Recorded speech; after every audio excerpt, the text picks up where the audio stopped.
Hey guys, Patriot coming to you from the beautiful Pines today. It's been a while since I've done videos, so I feel a little bit rusty actually. I'm up here for a couple of days. I'm going to spend the night in a hammock up here, and we're going to do a little shooting.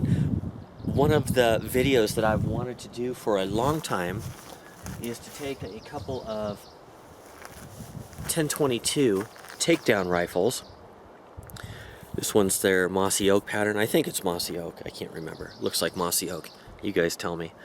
And I've got a little TRS-25 on there. Just a standard Ruger with some Duracoat on it. And this is a takedown, by the way. So you've seen a review of the stainless steel takedown that I've done. Okay, this is one of the rifles. And this is the other rifle. It's based on a 1022, of course, but this is the stock and barrel from AGP Arms. Super easy takedown. Spin a collar here and the barrel comes off. There's also a fore-end that you can put on here, a free floating fore-end. They make both an aluminum one and some carbon fiber ones. This one's kind of set up for backpacking. And when you shoot this one, I just kind of grab the fore-end here. That way I'm not affecting what's essentially a free-floating barrel in its ultimate form. But it's very light. It's under 4 pounds, and it's a handy little rifle. It also folds here. What I'm wanting to do today is to take both of these rifles and see what the return to zero is like. I kind of know on an individual basis that it's pretty consistent on both rifles. AGP Arms, of course, claims that theirs is more repeatable, more returnable, or has a better zero when you take the barrel off and put it back on. So I'm going to get ready here in just a minute. I'll kind of give you the details of how we're going to do this. So we will be shooting the rifles from the bench. You can see down here I have a target at 20 yards. We're going to start at the upper left with the rifle, with the barrel installed, and I think we'll shoot 3 rounds at each target, remove the barrel, shoot 3 rounds at the next target, remove the barrel, shoot 3 rounds here, 3 rounds, 3 rounds. And we'll do that with both rifles. It says gold medal on there, but it's not exactly Olympic ammunition. It's a 40 grain solid, and it looks like that. It's a non-plated bullet. Nice, clean, shiny. Alright guys, this is just sight-in time. With this rifle, I'm going to be careful to keep the stock planted on the rest here. That way the barrel is free-floated and I'm not affecting it by pushing the barrel down and changing my point of impact here.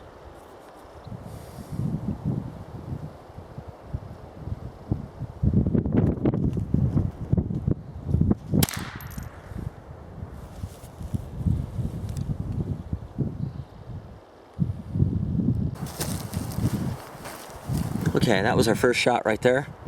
Second, and pretty close to dead center right there.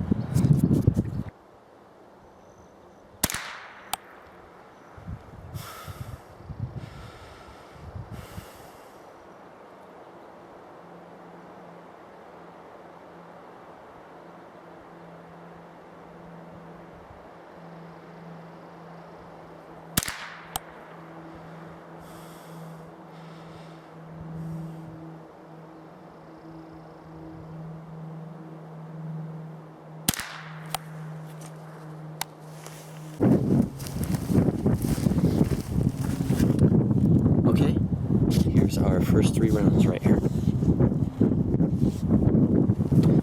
Now we'll remove the barrel, reinstall it, and shoot this one.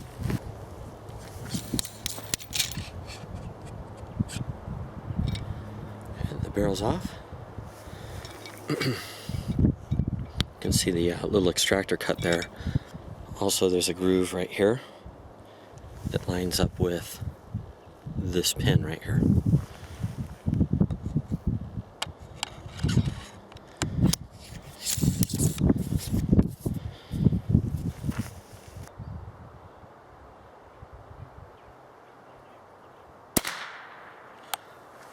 That didn't feel like a full cycle there. Nope. I should probably change mags. It also felt a little soft, but hard to tell.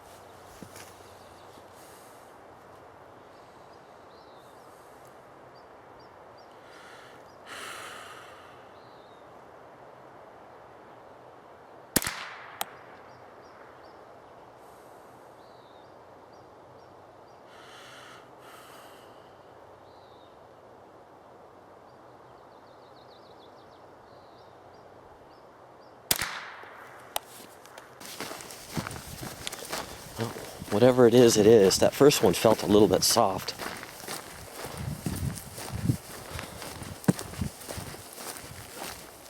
Okay, we've got 2 dead center, and then we've got 1 up here. I don't know what that one is, but 2 are in the center. So let's go ahead and take the barrel back off again, reinstall it, we'll shoot here.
Alright, it looks like there was a slight point of impact shift. I am getting a very good sight picture. This one's a little closer than a 1/4 inch, so yeah, I'd say 1/4 inch average shift there. Let's go try again.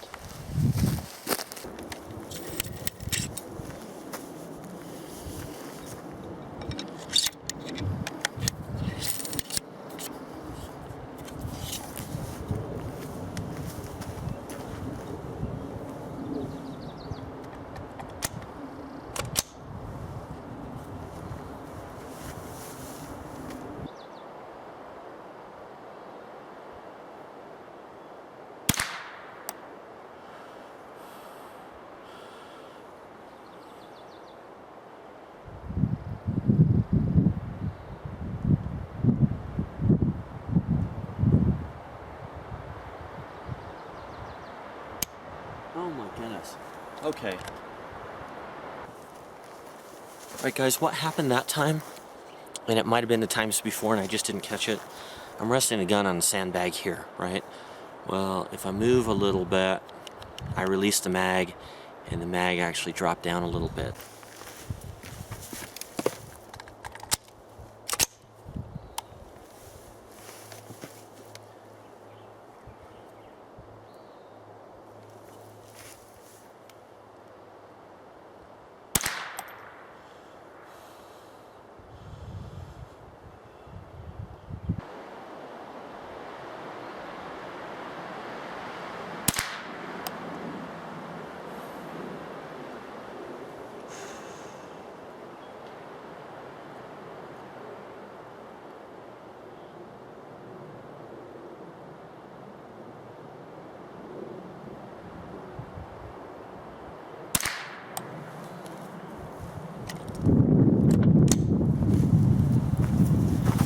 Okay, I felt like I did pull one of those a little bit high, guys, so if there's one that's 1/4 inch above the rest, that was me. Oh, somehow I did 4 on there, I guess, in my messing around. In any case, pretty similar area to this one. I was finagling with my shooting position there because I was dealing with some magazine stuff that I might not show, but any case. You can see, overall, I mean, it's pretty close. I mean, these are small targets, right? So let's do this one and see what we get.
one. Let's go see what we did.